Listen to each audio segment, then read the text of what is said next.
Bismillahirrahmanirrahim. Assalamualaikum warahmatullahi wabarakatuh.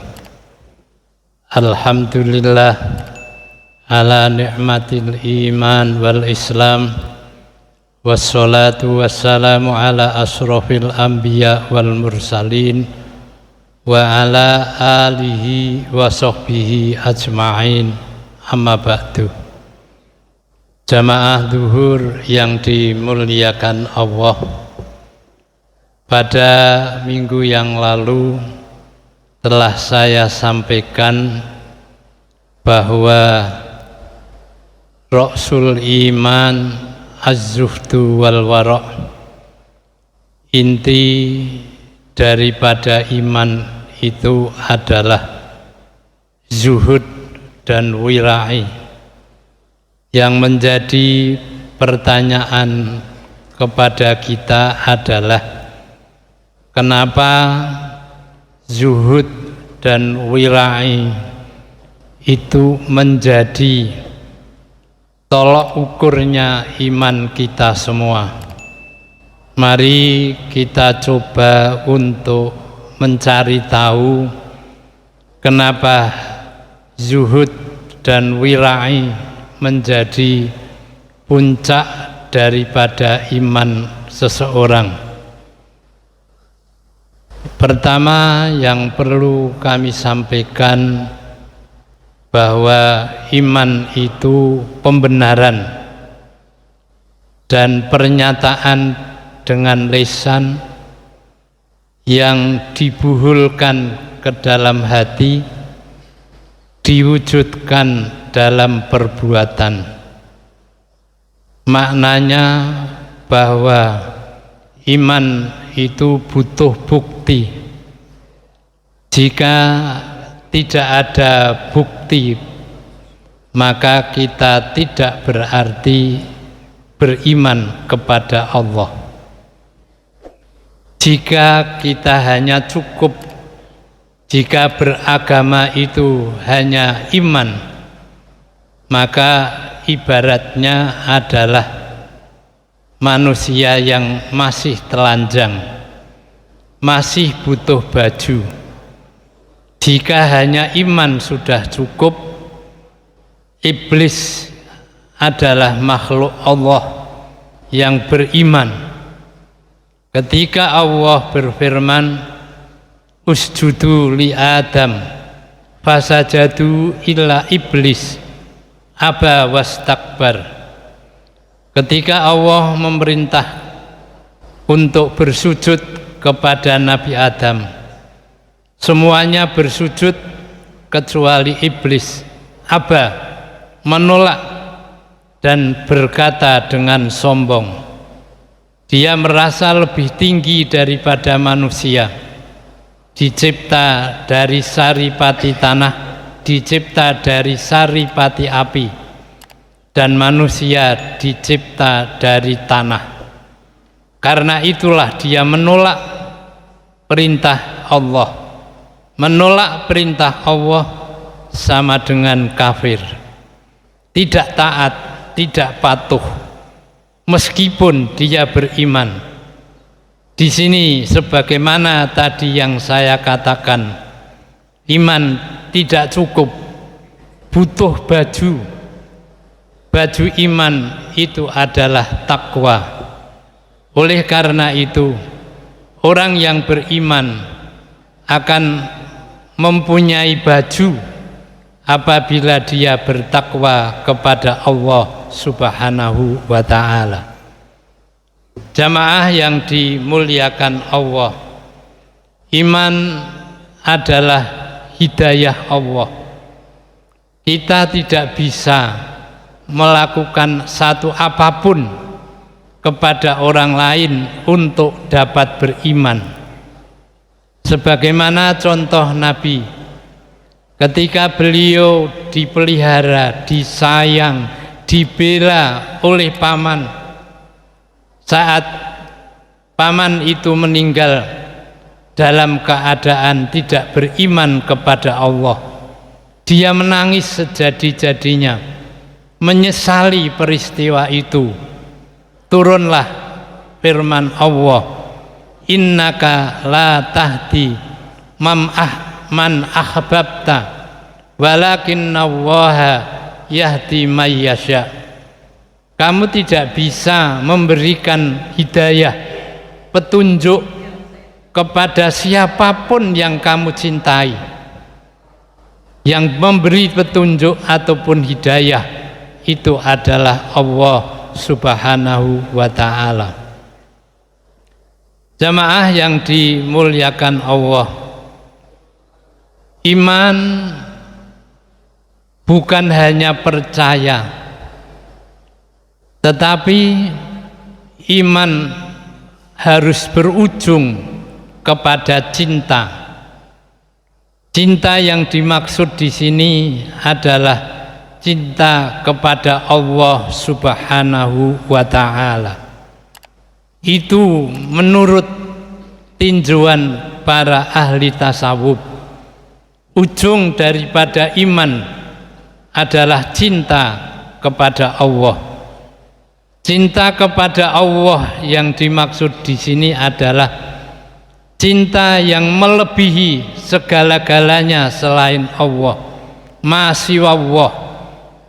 Jadi selain Allah dianggap kecil, Allah adalah akbar, Allahu akbar. Ma siwallah itu adalah kecil. Dunia harus diabaikan.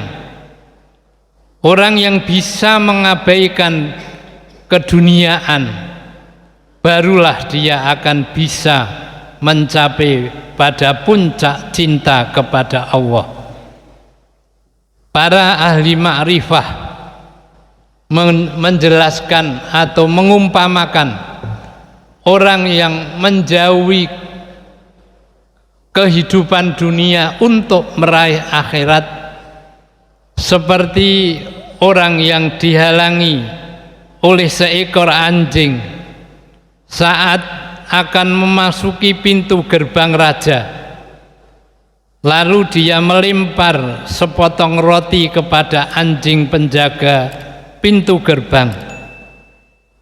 Setelah dilempar roti, anjing penjaga pintu gerbang makan roti, terlena, kemudian tidak lagi menghiraukan kepada orang yang masuk. Dia bisa masuk ke pintu istana tanpa ada halangan, tanpa ada gangguan sedikit pun, karena anjing telah terlena makan sepotong roti. Dia bisa ketemu dengan raja, dia bisa duduk bersampingan, terhormat di samping raja. Di sini ahli ma'rifah menjelaskan bahwa setan adalah anjing yang berada di pintu gerbang. Raja adalah Allah, roti adalah dunia. Dengan demikian bahwa manusia selalu tergoda oleh setan ketika berhadapan dengan dunia, terlena dengan dunianya, dunia yang hanya sesaat menjadi bagian utama dari hidupnya. Jamaah yang dimuliakan Allah, saya ingin jelaskan dengan satu contoh kenapa segala yang ingin atau bisa sampai pada puncak, kita harus bisa berzuhud. Zuhud bisa menjadi tolak ukurnya seorang bila ingin sampai kepada puncak.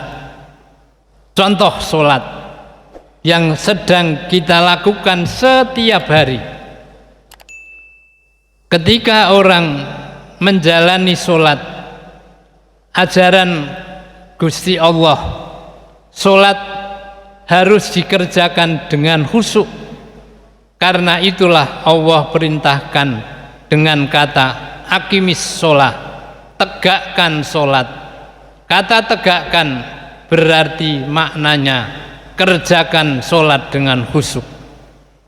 Nah, sholat bisa khusyuk kalau orang yang sedang sholat itu bisa berzuhud. Zuhud dalam sholat itu apa? Zuhud dalam sholat, sholat itu ada takbiratul ihram, takbir yang dimana orang memulai sholat, takbir yang dimana kita sudah harus mengharamkan diri kita, hati, pikiran, mulut kita, segala-galanya harus sudah bisa meninggalkan dunia yang ada di sekitarnya. Dia sudah tidak lagi berpikir dunia, tidak lagi berpikir tentang keadaan yang ada di sekitarnya, masalahnya yang ada di dalam dirinya. Dia tinggalkan, konsentrasi kepada Allah. Maka Rasulullah mengatakan bahwa as-sholatu mi'rajul mu'minin. Salat itu mi'rajnya orang-orang mukmin untuk ketemu Gusti Allah. Kalau Nabi diberi mi'raj, kita juga diberi mi'raj oleh Allah. Apa itu salat? Artinya kita harus bisa ketemu dengan Gusti Allah, bisa berbicara dengan Gusti Allah. Saya ingin contohkan lagi, pada suatu hari, pada waktu Nabi akan berjamaah dengan para sahabat, Nabi bilang kepada mereka, siapa nanti yang sholatnya bisa khusyuk, akan saya beri hadiah surban saya. Itu kata Nabi. Mulailah sholat.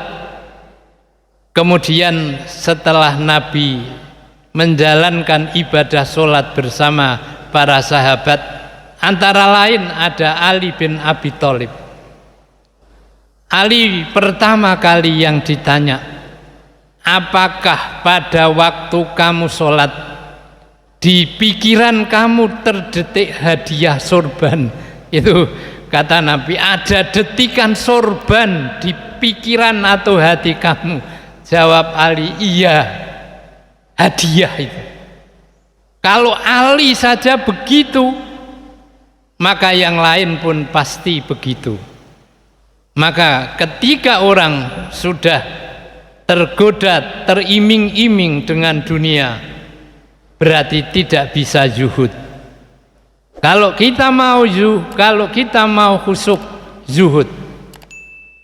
Begitu pada ibadah puasa. Ibadah puasa itu akan baik, akan sempurna.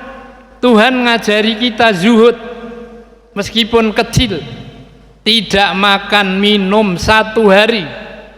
Diharap di 1 hari itu kita mengisi hidup kita dengan dzikir, tasbih, ingat eling karo Gusti Allah. Jadi salat. La'allakum tattaqun diraih. Kita udah berpuasa sekian puluh tahun, tapi la'allakum tattaqunnya masih amat jauh. Saya baca dalam sebuah majalah namanya Al-Hidayah. Dalam majalah Al-Hidayah itu diceritakan Sunan Giri ketika masih mondok di Tuban. Saat beliau masih mondok di Tuban, kalau dia pergi ke pondok naik sepeda, naik sepeda sampai di pondok. Suatu saat dia tiba di pondok saat sholat maghrib. Dia bersolat, bersembahyang bersama Pak Kiai.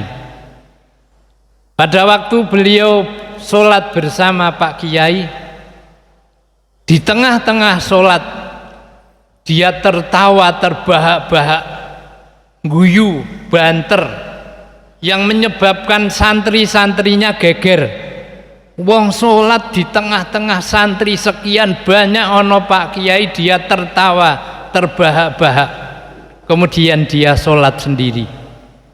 Setelah sholat dia dipanggil oleh pengurus pondok, ditanya, kenapa kamu tertawa mengganggu sekian jamaah sholat sehingga sholat mereka tidak baik?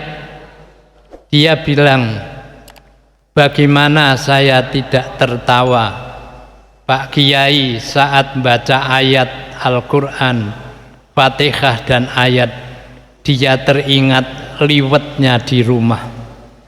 Ada orang yang bisa membaca hati pikir, dia waliullah, yang kemudian jadilah Sunan Giri. Dipanggil Kiai, Kiai benar mengakui bahwa dia saat meninggalkan rumah untuk jadi imam, dia tinggalkan liwet, khawatir gosong, jadi terpengaruh. Hanya karena liwet Gusti Allah kalah. Dia tertawa karena seorang kiai tidak bisa khusyuk karena liwet. Itu artinya tidak bisa zuhud. Itulah kenapa para ahli ma'rifah mengatakan bahwa ra'sul iman az-zuhdu wal wara'. Mudah-mudahan yang saya sampaikan menjadi pelajaran berharga pada diri kita semuanya, agar kemudian kelak sholat ibadah kita bisa sampai kepada puncak yang dengan apabila kita bisa berzuhud dan wirai. Billahi taufiq wal hidayah. Wassalamualaikum warahmatullahi wabarakatuh.